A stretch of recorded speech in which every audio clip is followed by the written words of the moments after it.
Hi guys, it's Mute King, and a lot of people don't like fighting Sonic the Hedgehog in Smash Bros. Ultimate.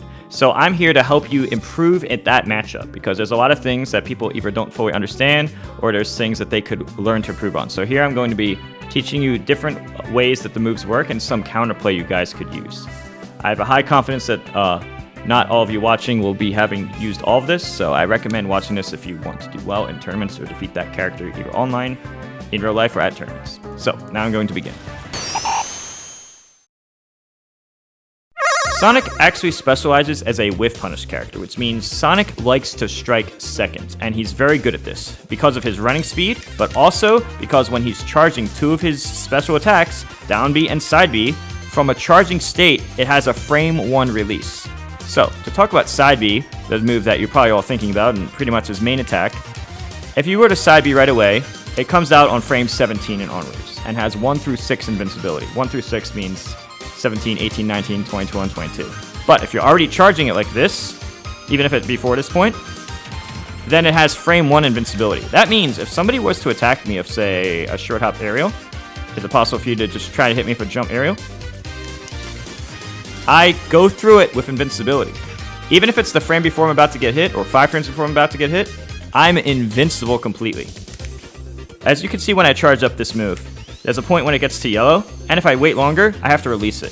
See, in Smash 4, Sonic was actually even way better, and was probably a top 5 character, even though no one talked about that. He could do this, but he could cancel this into shield, so even if you try to dash attack him, he's just gonna shield grab you anyway.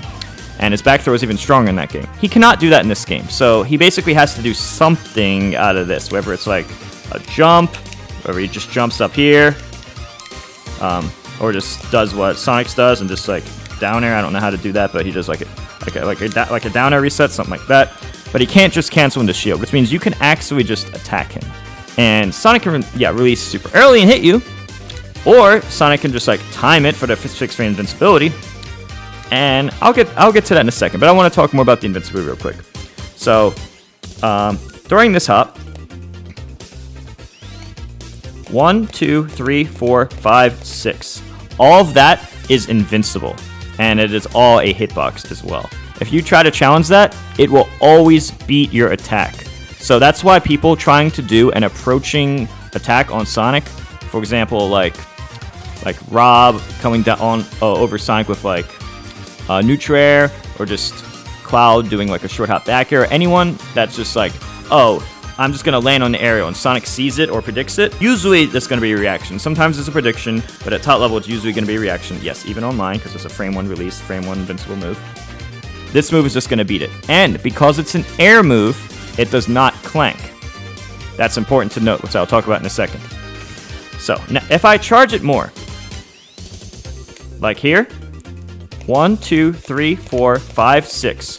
All of this is both a hitbox and invincible, just like before. However, this is a ground attack. And what does that mean? That means you can actually just challenge it and clank with it. Now I'm going to show you guys something very interesting that you might not have already known. So, Domo, can you charge up the side beat?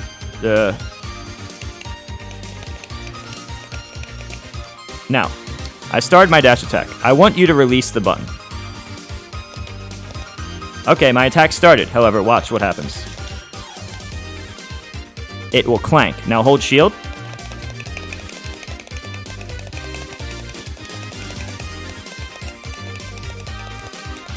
There was no frame advantage. And I've tested this with other characters and other dash attacks, and it puts it in neutral. So even if you were to attack Sonic, especially useful online, you can literally just run up to him with a lot of characters and just dash attack him. And if he's still charging the side B or doesn't react to you in time, you know, especially if he's not expecting it, like, if Sonic's looking for a short hop aerial, like if he's looking for Rob to short hop near in front of him, but Rob just runs up and dash attacks, he's not looking for it, so he has no visual cue to react to. His brain isn't telling him, oh, Rob Nair happened, let me react to it and release B. No, that's not what's happening. You see the characters running across the screen, but they're not in a lag animation, so the Sonic player's thinking, I guess I should just be holding the B button long, and then they get hit by it. So I just showed you how the charge side B, being a ground attack, even though it had 1 through 6 invincibility, a ground attack against another ground attack, they both clank and neither will have frame advantage. Now I'm going to show you what happens if I do a dash attack against the other Sonic doing the hop. Charge side B. Okay, now I want you to release the side B. This happened because Sonic is invincible during that part of the move. Basically, what I'm saying is the hop is extra good compared to the yellow one. Even though they both have 1 through 6 invincibility, hop has 1 through 6, but it's air, which means it doesn't clank. That means it'll beat other moves. No matter what the move is, Sonic is the best character in the game, God mode, during these 6 frames. However, there's other factors to consider online. Now let me show you another type of scenario real quick. You might be wondering, well, since the yellow version, the charge version, clashed with the ground attack, what happens if I challenge that move with an air attack? Well, just to show you, I'll show that right now. Go charge the move a bit.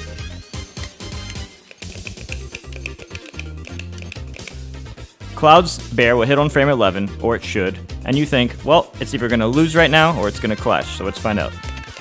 Well, it seems like no matter which version it is, the aerials lose. What does this mean? That means both versions of Sonic's Side B, the hop and the fully charged one, will beat aerials. So if Sonic is charging his spin attack and you approach him with an aerial at very close point blank range, you're going to lose every single time. The only aerials that are good is like the ones that are not within his first 6 frames. Like, you can do an aerial if you want, but don't challenge at a approach at a range where the first 6 frames of the hop or the first 6 frames of his yellow dash is going to beat it, because you will lose 100% of the time, as shown right here. Cloud's Bear would normally hit Sonic, or it would clash. Instead, it just loses. That is because of the properties of air attacks against ground attacks. So I already explained how the first 6 frames of Sonic's Side B was super deadly against air attacks and moderately deadly against ground attacks. Well, at least the first part.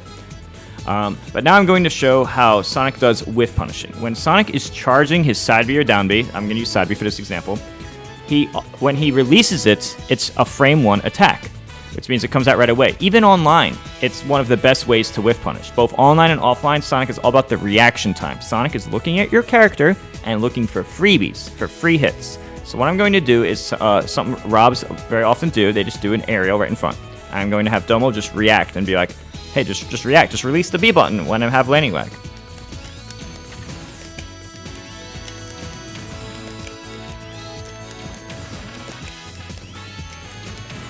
So as you can see, Domo does even play Sonic, but it wasn't hard for him to look at my character and then punish me by releasing the B button. Now this is what Sonics do a lot. They're charging their B attack, then they see somebody lag in front of them, usually an aerial, because aerials are a big part of the game. It doesn't have to be an aerial, just be anything.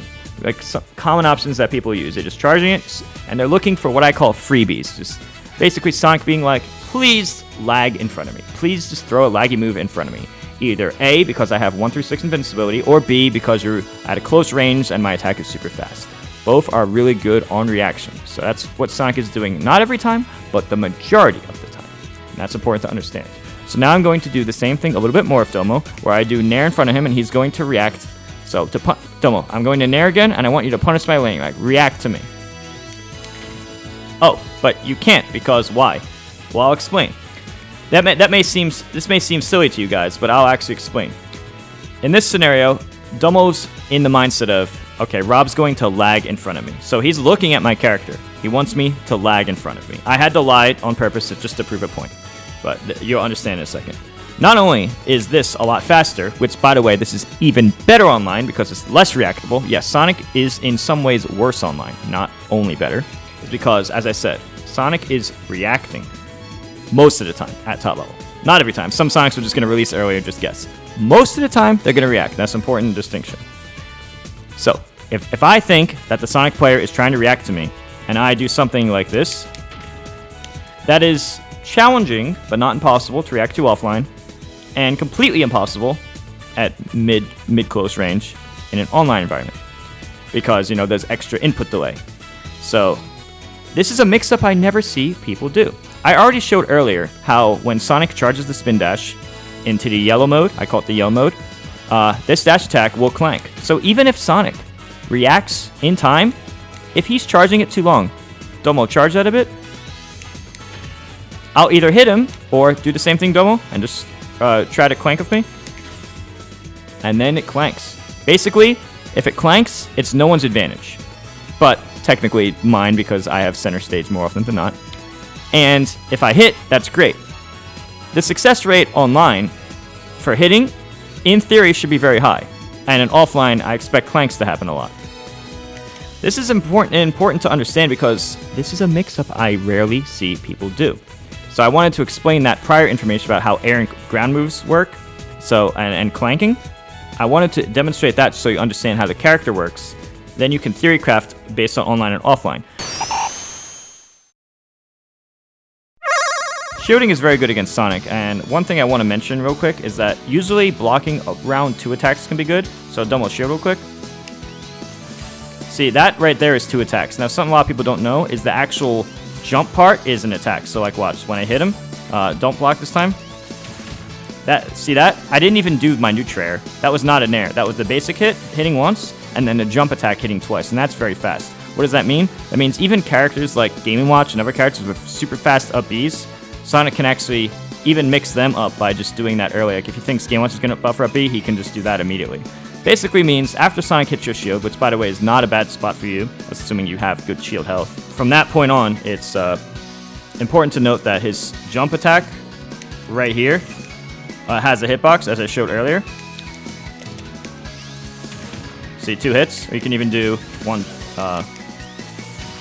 2, 3. You don't want to take all that damage. Good Sonics can do like a 0 to 40 plus damage combo. But I wanted to let people know about that beforehand, because usually you're going to be blocking about 2 attacks in a majority of situations. Shielding against Sonic is recommended because he has much less options, and in order for Sonic to consistently get you, he has to make a commitment such as run grab or run shield grab, things like that, in order to actually just directly beat the shield, besides things like wearing it down and other mix-ups. But overall, when you consider all mix-ups on both sides, shielding is an above-average option against Sonic, and is an option I recommend using at least a decent percentage of the time or more. So, with that said, I want to talk about how some of the moves work. So, first, do a side B on me and don't charge it. If you do this, Sonic will lag in front of you.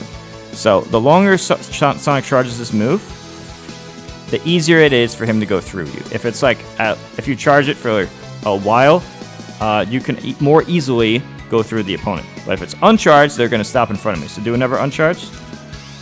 I can shield grab. Try again.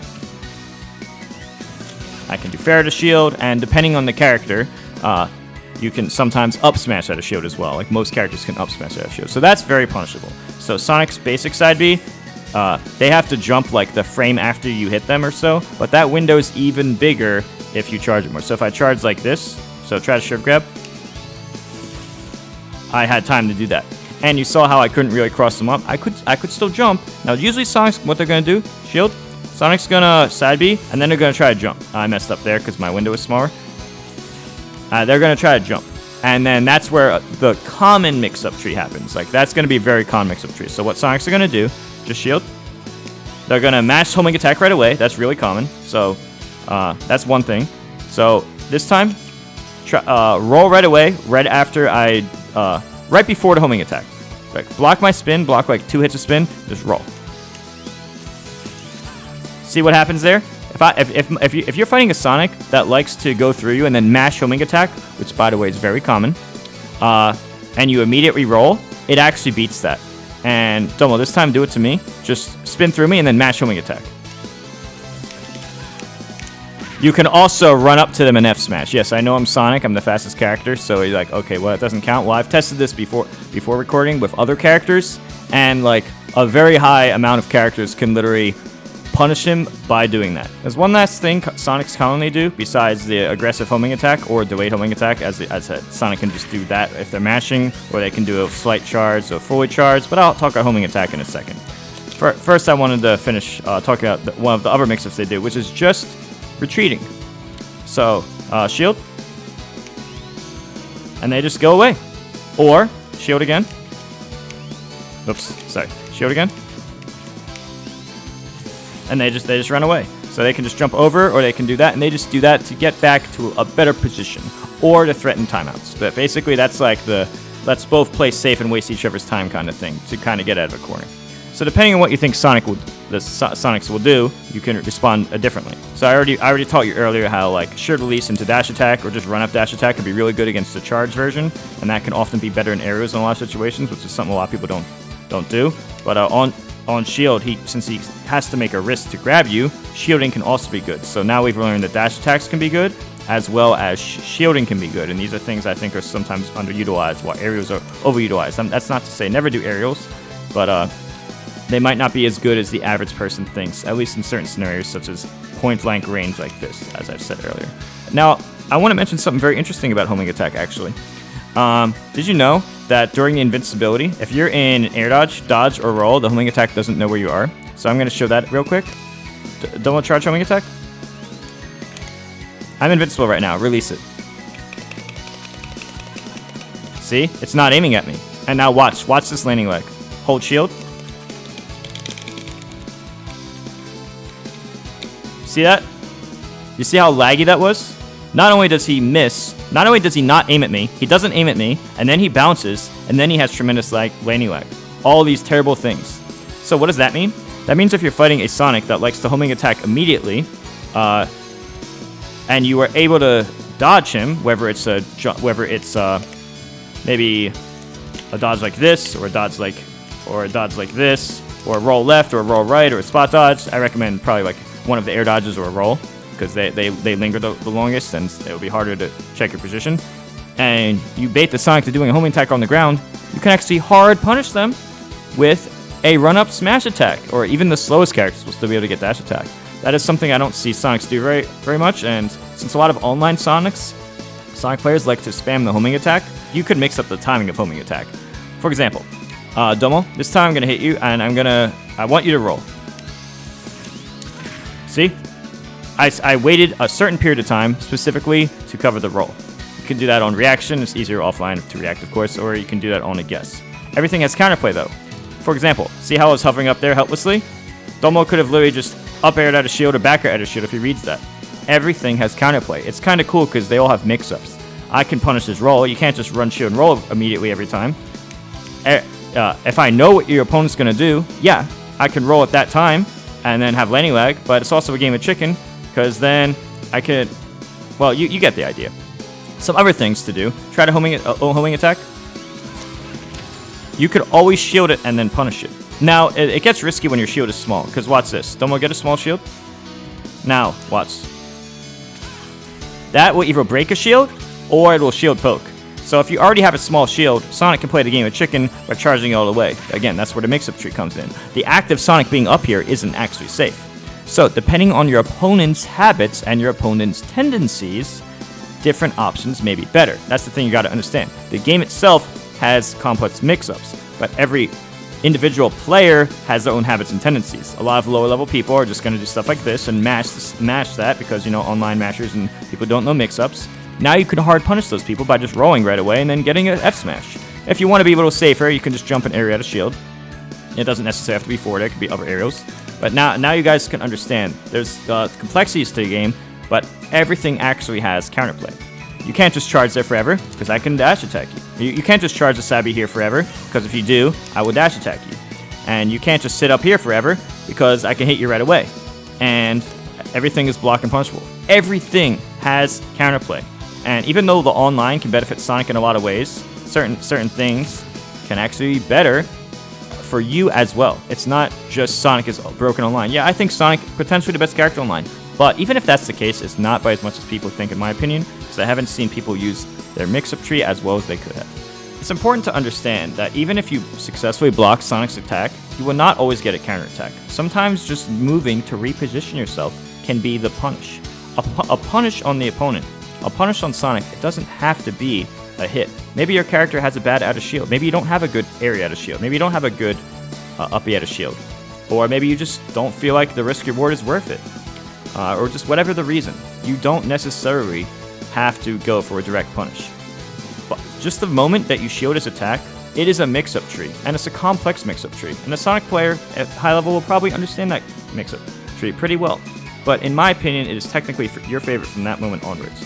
So while you can do things like shield release into dash attack as one mix-up that people don't do very often, you could also shield and just reposition yourself, whether it's shielding longer, jumping and air dodging, rolling left or right, and even when, as I said, I just showed the dangers of homing attack and being able to evade that. Homing attack doesn't even realize where your position is, and that's one of the common things. So there are more ways to fight Sonic than a lot of people think, and I hope some of the information I provided in this video allows you to see things in a way that you might not have before. One more thing I'd like to talk about is some other things that Sonics like to do and ways to counterplay them. A lot of the time I notice that Sonic players, they up B to the ledge and then they just sit here for a very long time. That's because your invincibility is higher, especially at low damage. Did you know your invincibility frames on the ledge is higher at 0% and low percents than it is at high percent? Like at 160, you have like half the invincibility frames as you do from 0, so you can't hang on the ledge as long. A lot of people don't know that. But anyway, on that note, since Sonic players like the defensive mindset and like to stall, or for whatever the reason, a lot of times they grab the ledge, they just sit there for a while. So you could use that knowledge to your advantage, that it's an outlier. It's rare when Sonic will get off the ledge right away. Like it's rare when Sonic will do something like this, or a high-level Sonic will do an option right away. That's not as common as them waiting on the ledge. Another way you can use that piece of information is you can go for a ledge jump. And then you can, depending on your character, like for example, Bowser can ledge jump into a bear. Like a lot of characters can ledge jump. And yeah, you can DI the ledge jump, but this is not something you spam often. It's something you like one and done. You just do it once and you just pretty much forget about. Let's reverse the situation. Say Sonic is here and the opponent is on the ledge. Something I notice that Sonic players do a lot at almost any percent is they do a short hop nair here. Why? Well, if the opponent does what is considered the best or one of the best options, ledge jump, this nair covers that. And sometimes he has the bonus of comboing. You either get the 12 damage into good position, or the 12 damage, and depending on how it hits you, it might even combo. So this nair covers ledge jump, which is a very common option. If you do get up attack, this nair will jump over it and hit it with a landing nair, which will combo into another hit.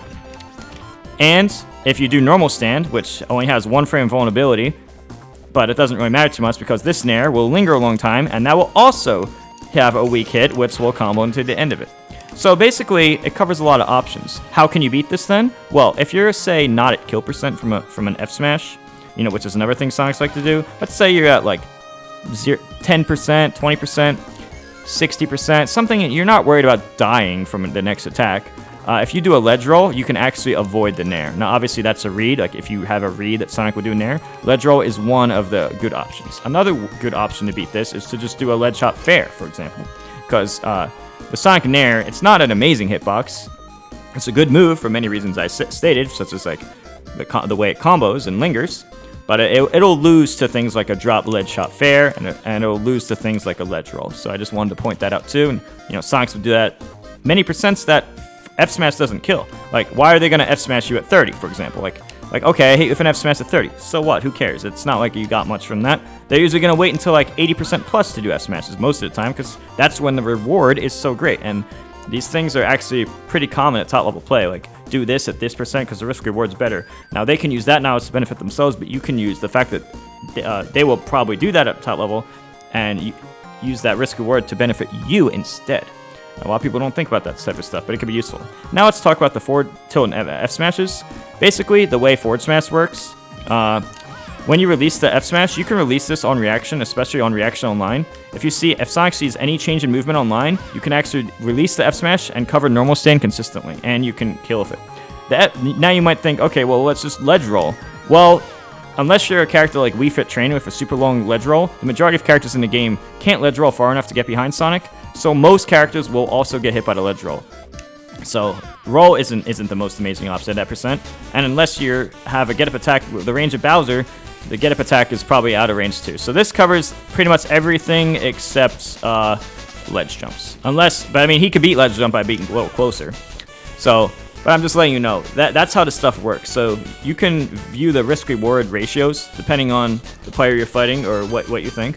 But giving you that information should make decisions and understanding why to do things. That should be helpful moving forward. It might not seem important, but the trends I've seen with a lot of top Sonics and just understanding the logic behind what I said, I think that could be very helpful to you guys in a competitive way.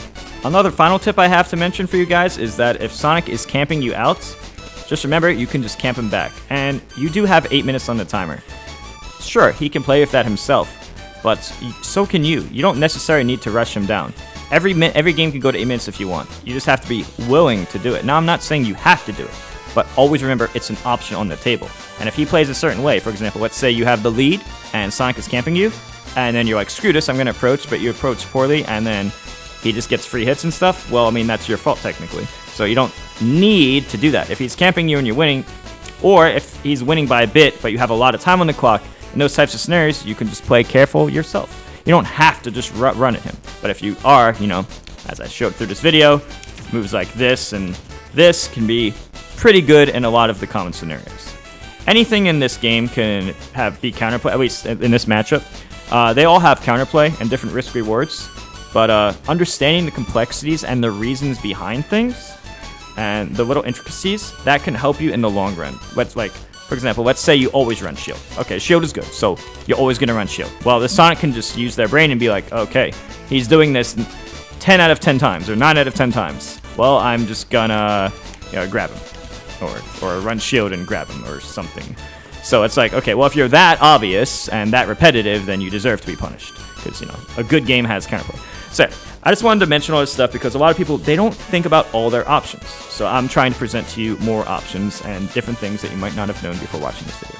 All right, guys, I hope you enjoyed my video. I hope you learned something from it. Let me know in the comments below if you enjoyed this or if you just have any other tips you want to help offer the community. I'm just trying to help people get better. And, you know, a lot of people just don't like this character. And, you know, let's be real. The game, based on the feedback of most people, the game would benefit from more people learning the matchup. So that's one of the goals. Let's benefit the masses. So anyway, with that said, don't forget to like, subscribe, and hit the bell. Before you leave, hit the bell for notifications. Click on the join button next to subscribe if you want to become a member and support me. And if you want other ways to support, I actually have some tournaments that I'm doing once a month. The next event is smash.gg/FPS2 online. However, if you would like to see my monthly series, that will also be in the YouTube description below. So if you're interested in my monthly series or you want to sign up, watch, or anything, or enter, make sure to check the YouTube description below. In addition, in the YouTube description will be some affiliate links you can sign up for many various things, like NordVPN and many other things. So if you're interested in those or buying my merch, that will also be in the YouTube description. So make sure to check that out before leaving. Well, see you guys later, and thanks for watching.